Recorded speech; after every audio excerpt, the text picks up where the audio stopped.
estoy muy emocionado porque estoy en uno de los eventos o digamos una de las locaciones que a mí en lo personal me apasiona. Me apasiona la historia, me apasiona la memoria de un país. Y aquí estamos en lo que tiene que ver memoria histórica militar de Colombia, lo que tiene que ver con la gesta independentista, en fin.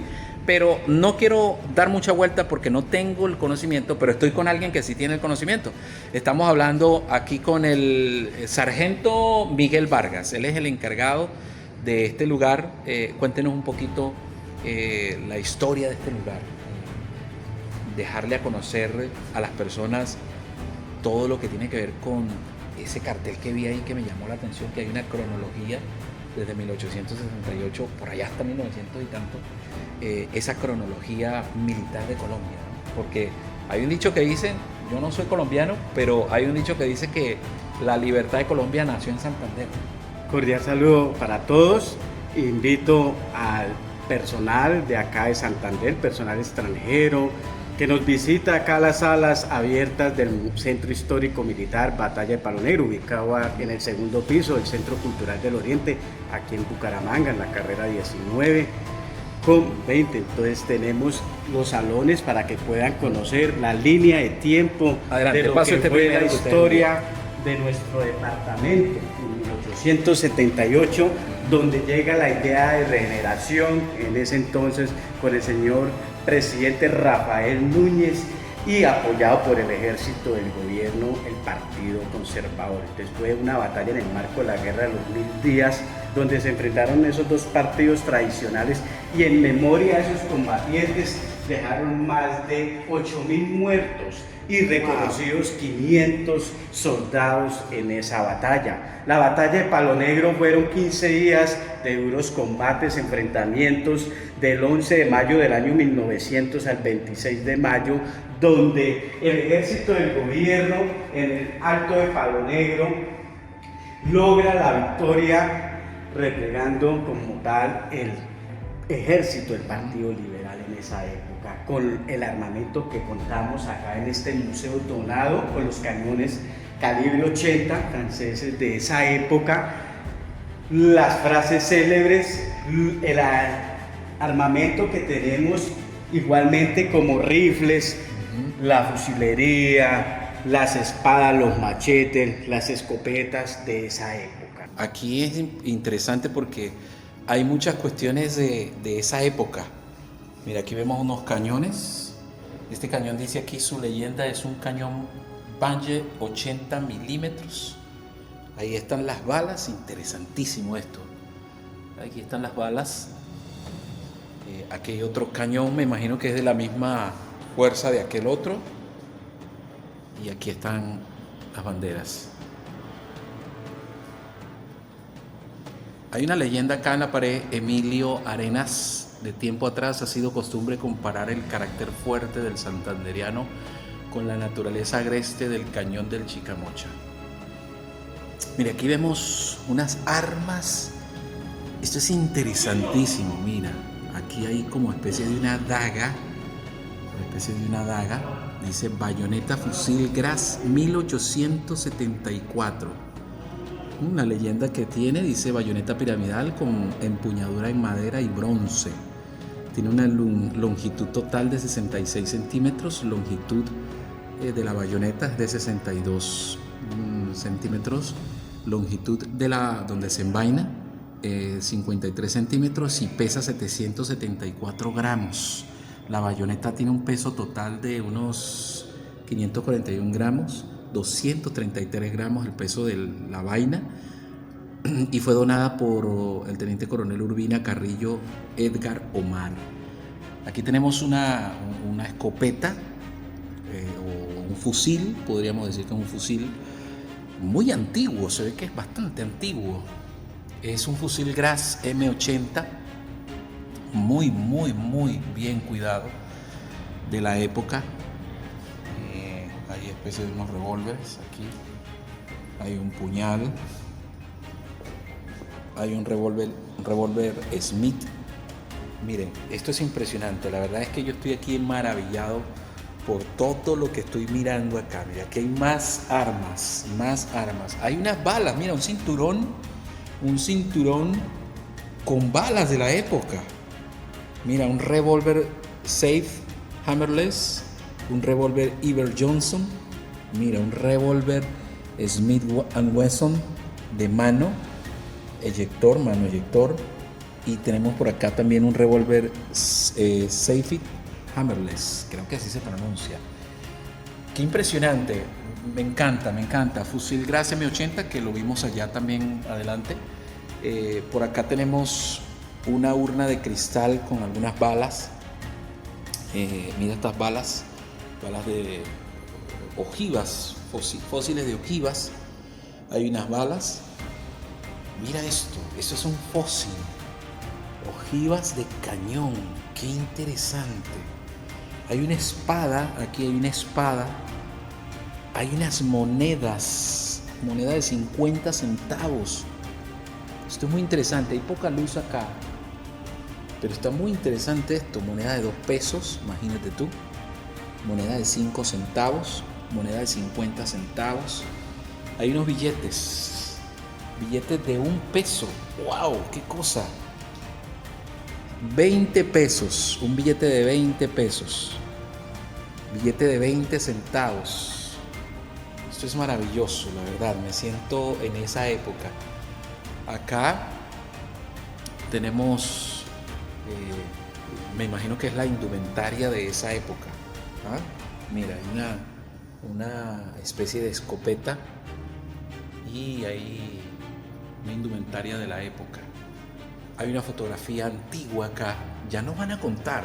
Yo es que me vine de curioso porque no lo pude resistir. En serio que no lo pude resistir. Hay un uniforme aquí de la época. ¡Wow! ¡Qué maravilloso!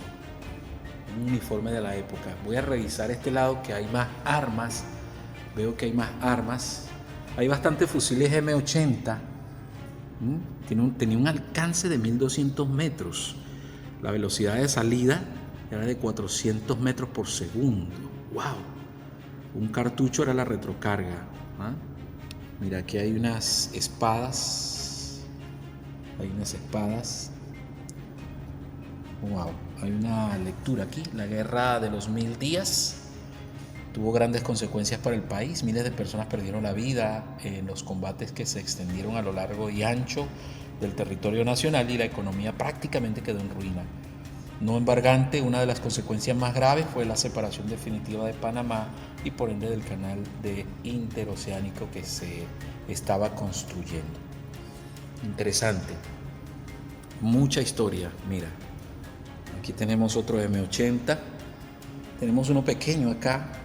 Es una carabina Remington Rolling Block del año 1871. Vaya que es vieja. El peso es de 2.758 kilogramos, un calibre de 12 milímetros. Vaya. Mira, aquí tenemos más armas. Un fusil Remington Rolling Block, lo acabamos de ver aquí atrás. Mira esta arma. Una escopeta de avancarga con llave de percusión. Aquí la podemos ver, vamos a revisarla acá. Esto está muy interesante. Verdaderamente, amigos, esto es una locura. Mira esto. Fusil arsenal con bayoneta. Mira la bayoneta. Si se acababan las balas con esa bayoneta también mataban. Mira esto, las espadas. Esto era un machete. Dice aquí que es un machete. Machete de longitud 82.4 centímetros. Una hoja de 70 centímetros. Mira la leyenda que tiene aquí. Entre el 11 y el 26 de mayo de 1900 tuvo lugar la batalla de Palo Negro. Allí las tropas del gobierno se enfrentaron a los revolucionarios en una lucha sin tregua. Los generales y oficiales y soldados se confundían en el fragor del combate y en medio de una lluvia de fuego incesante. Utilizando una estrategia de guerra de desgaste, el gobierno hizo rendir a los rebeldes. ¡Wow! ¡Qué interesante! De verdad que sí. ¡Qué interesante! Acá tenemos otra urna. Hay un fusil gas M80. Hay bastantes fusiles. Hay una espada acá. Una espada bien conservada. Cabe destacar que todo lo que hay aquí está bien conservado. Aquí tenemos un retrato de Enrique Arboleda. Me imagino que es un prócer, ya nos irán a contar un poquito de qué se trata o de quién se trata. Bayoneta fusil Gras, 1874. ¡Wow! Aquí está de nuevo el protagonista, el fusil, el Gras M80. Mira, aquí hay una correa con, digamos que como un cinturón con balas de la época. Mira esto, qué interesante, una polvorera. Me imagino que ahí, como estas eran armas que se cargaban con pólvora, me imagino que ahí colocaban la pólvora. Espadas, mira, hay espadas. Un casco de uniforme de gala. Mira, tiene fecha de 1897. Esto es maravilloso, la verdad. De verdad que sí, estoy maravillado. Aquí hay unos documentos de la época. Mira, qué maravilloso. Estos documentos, hoja de campaña, dice allí. Hoja de campaña. Acá dice que es del capitán Antonio Domínguez y fue hecha aquí en Bucaramanga el 31 de agosto de 1950. Aquí tenemos unas hechas a mano. Eso es impresionante, de verdad que sí. Muy impresionante. Mira, esto es una especie de estampilla que tiene este documento. Un documento manuscrito notarial. Tiene aquí la tarjeta. La verdad que yo estoy maravillado con esto. Muy maravillado. A finales del siglo XIX, Colombia enfrentaba una inestabilidad política marcada por una pugna constante entre los dos partidos principales, los conservadores y los liberales. Los conservadores representaban los intereses de la Iglesia Católica, las élites terratenientes y un modelo centralista, mientras que los liberales defendían el laicismo, que era una economía más abierta, y el federalismo. Durante la presidencia de Manuel Antonio San Clemente, un conservador, el país vivía una crisis económica debido a la caída de los precios internacionales del café, que era su principal producto de exportación. Algunas de las causas del conflicto fueron las siguientes: polarización política. Los liberales marginados del poder buscaban un cambio radical frente al dominio conservador. Otra de las causas fue la crisis económica. El empobrecimiento rural y la pérdida de confianza en el gobierno exacerbaron las tensiones. Y un fraude electoral. Los liberales acusaban a los conservadores de manipular las elecciones y limitar la representación democrática. Su inicio se llevó a cabo en el año 1899. La guerra comenzó el 17 de octubre de 1899 con la primera confrontación en el Santuario de los Ejidos en Santander. Los liberales dividieron sus fuerzas en dos facciones, radicales y pacifistas. Los radicales optaban por un enfrentamiento militar, mientras que los pacifistas abogaban por una solución negociada. Las divisiones internas debilitaron a los liberales desde el principio.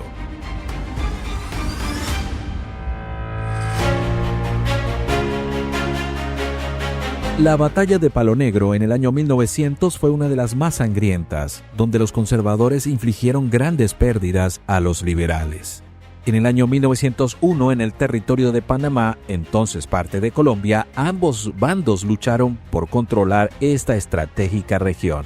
Y en el año 1902 se llevó a cabo la Batalla de Cartagena, que marcó el agotamiento de las fuerzas liberales. El conflicto fue predominantemente una guerra de guerrillas. Los campesinos y trabajadores rurales fueron forzados a unirse a ambos bandos, agravando las penurias de la población civil.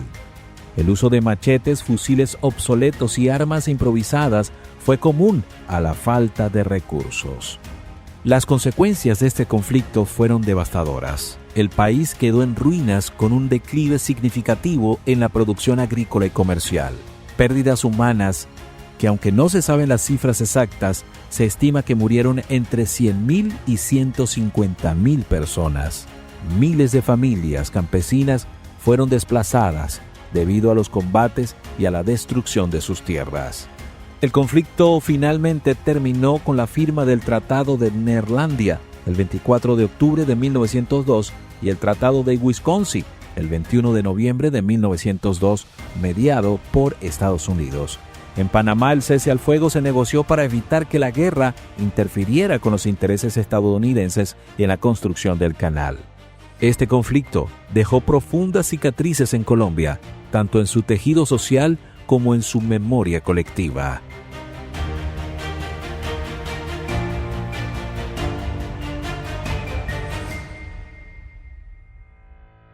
Es una batalla acá en Santander que dejó de ser en el año 1886 un estado como tal en nuestro país y se promulga la Constitución en ese entonces de 1863, donde los liberales en ese entonces es la insurgencia, la revolución y enfrenta a ese ejército. Contamos con los uniformes del comandante aquí del ejército liberal, los soldados de esa época acá en Santander. ¿Este era el uniforme de los soldados de la época? Del Partido Liberal, el partido como tal de esa época. ¿Por qué? Porque se crean las juntas ya en los años 1887, ya inicia la guerra de los 1000 días, entonces nuestro país tiene una crisis en la caída de los precios del café y contamos con todos los elementos que usted observa, la moneda, el centavo, el peso de la época.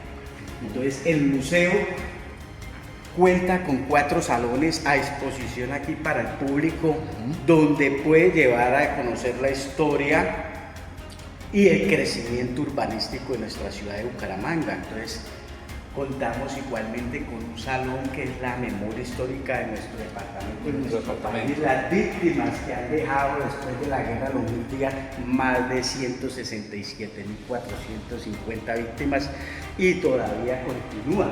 Al finalizar la guerra llega la paz en los años 1902 y se logra el Tratado de Wisconsin. Tenemos el retrato sobre lienzo donde perdemos como tal Panamá de Colombia en ese tratado.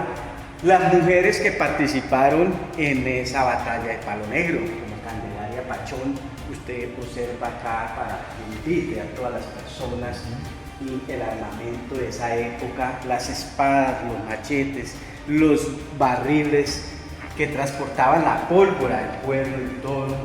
Las espadas de esa época, el uniforme comandante del Partido Conservador, el soldado corneta de esa época.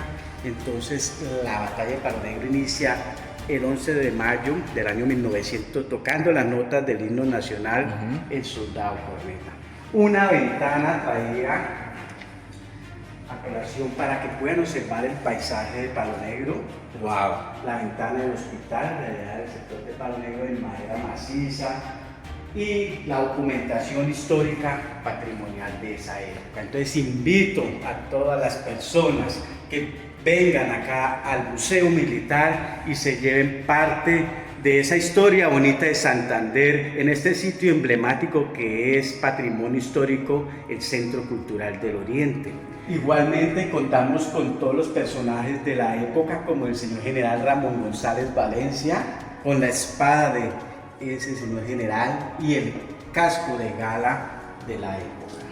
Los cuadros de óleo sobre lienzo en el sector de Palo Negro, donde tenemos otros personajes como general Próspero Pinzón, Rafael Uribe y el señor general Gabriel Vargas Sanz. La tarjeta de identidad del siglo XIX y demás documentos como los salvoconductos, el patrimonio documental del siglo XIX, y invitamos entonces para que vengan y conozcan parte de esa historia tan bonita que deja nuestro departamento. Todas estas personas que están en los cuadros son próceres de esa época, ¿cierto? Sí, señor.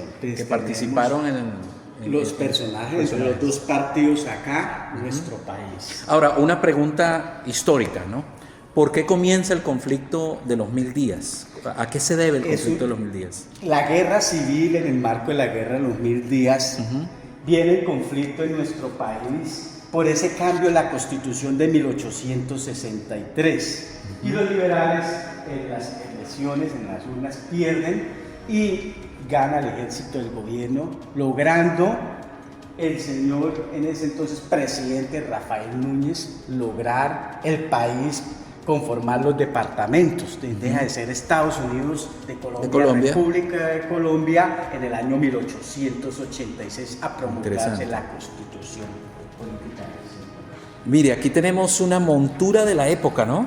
Sí, de caballo para hombre y la montura de caballo para dama. Ah, es que habían para damas y para caballeros. En esa época la dama, oiga, qué interesante, lado, a pierna cruzada. Los utensilios de campaña de las tropas de ese entonces en el sector de Palo Negro, en un material hierro forjado en cobre, donado por un habitante de allá del sector de Palo Negro.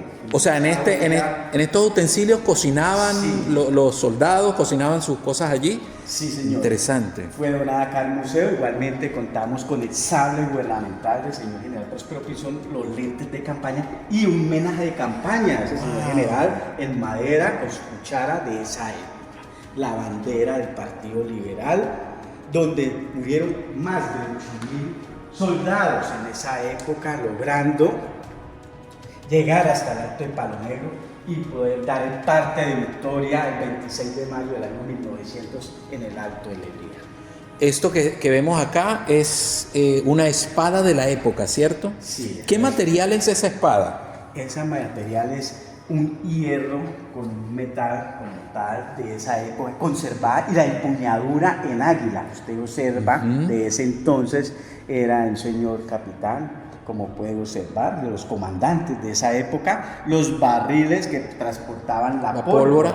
Y para evitar esos accidentes, la chispa, el fogonazo, entonces se crearon el cuerno de toro para más fácil transporte y poder recargar sus armas, como eran los rifles, la fusilería en esa época. Cabe destacar que las armas de esa época se recargaban con pólvora, había que recargarlas, sí, ¿cierto? No es como hoy en día que se mete el cartucho y ya. No, habían armas que eran por retroceso, como tal, también las cápsulas que vas a observar en esta vitrina, donde tenemos los fósiles y proyectiles de los cañones de esa época acá donados al museo.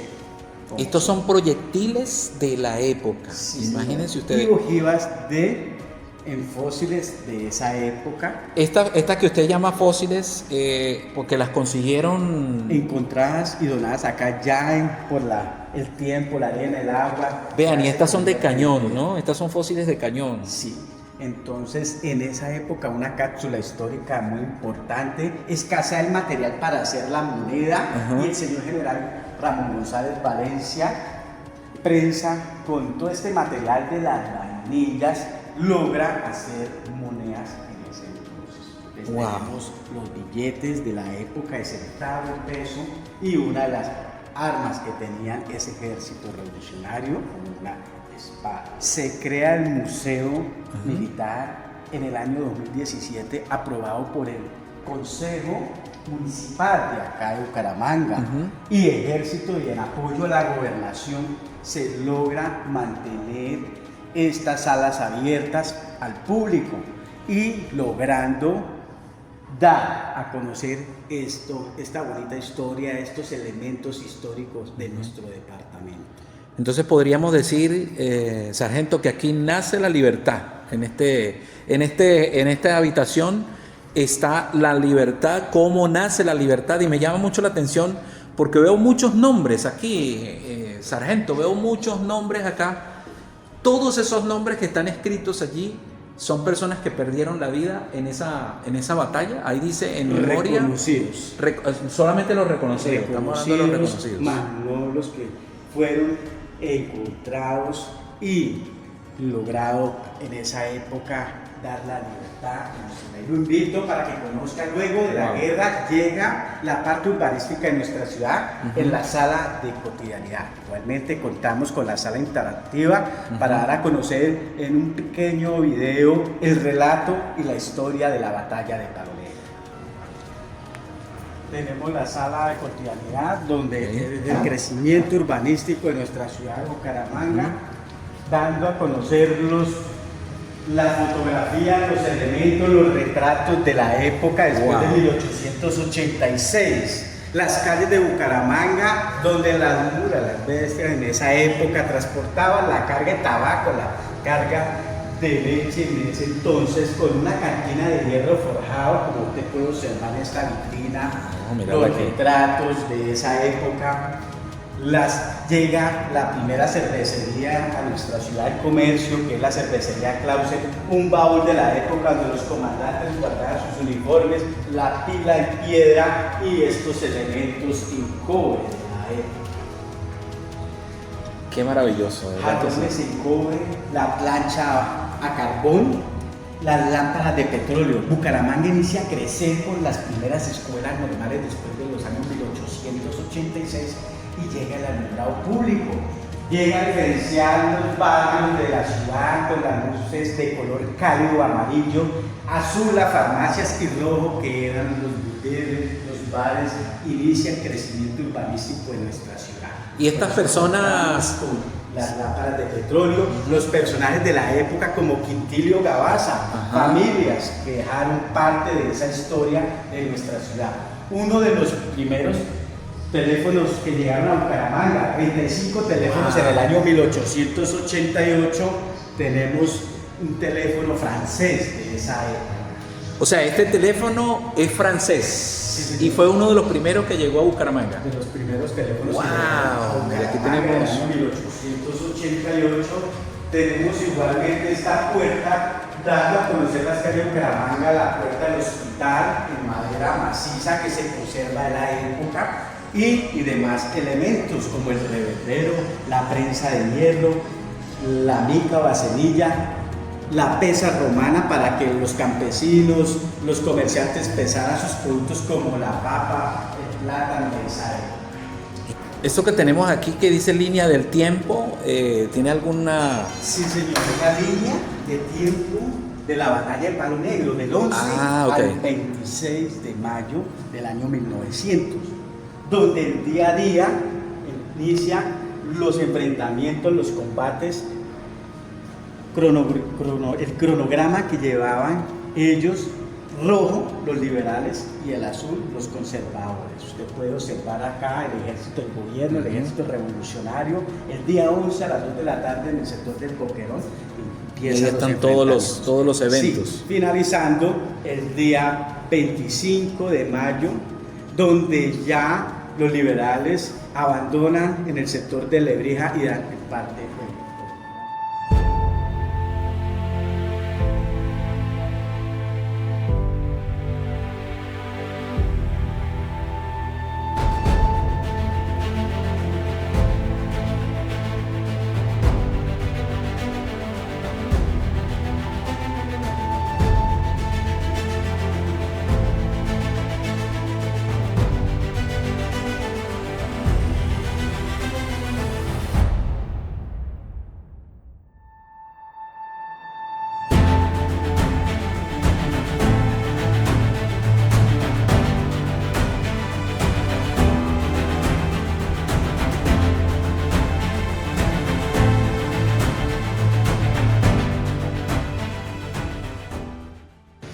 eventos regionales, nacionales e internacionales de nuestro país. El fallecimiento de un señor suboficial, víctima de las minas antipersonas. Que es este que vemos aquí, ¿cierto? Sí, sargento viceprimer Julio Patiño Artira.